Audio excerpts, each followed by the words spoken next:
Hi everybody, I'm attorney Aiden Kramer with the Law Office of Aiden Kramer in Colorado, and welcome back to All Up in Your Business.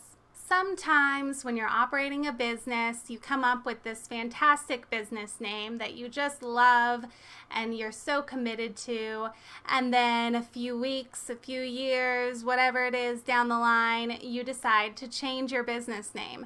Maybe, just maybe, you didn't do a search before you picked your great business name and you got a nasty cease and desist letter from somebody saying that they have a trademark over that business name and that you need to stop using it. Maybe you just fall out of love with your business name. It happens. People change, businesses change, and you want to just change your name.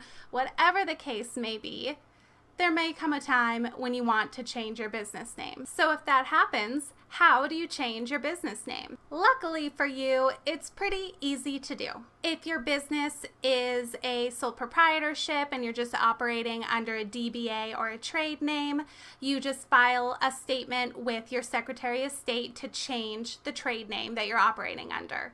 This may require you to cancel the previous trade name and file a new one with the new name, or you may be able to just file a new document to change it. It's going to depend on your state, but typically that's very easy to do either way. Same if you're operating as an LLC or a corporation. In many states, Colorado included, you can amend your articles of organization and change the name in that amendment. So you don't need to recreate the LLC or dissolve the first one and start a brand new one. You just file an amended articles of organization with the Secretary of State to amend the business name. When you do that, though, you need to look at your LLC's operating agreement, or if it's a corporation, your bylaws, because the operating agreement / bylaws might have a requirement that if you change the business name or if you amend the articles of organization or articles of incorporation,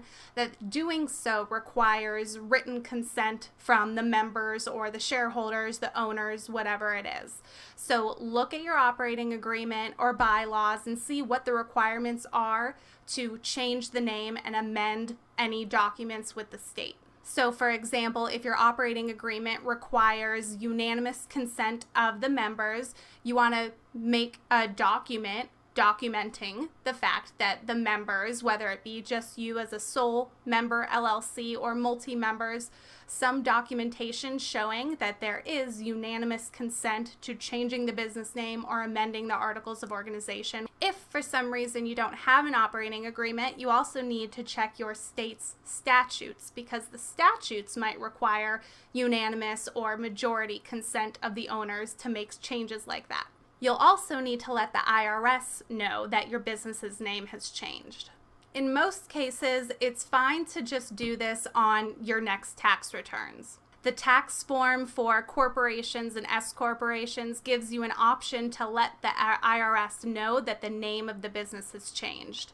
So you don't need to worry about it right away. Just on the next time you file your taxes, you put the new business name and check that box, letting the IRS know that the business name has changed. If you're operating as a sole proprietorship, then you just send the IRS a letter letting them know that the business name has changed.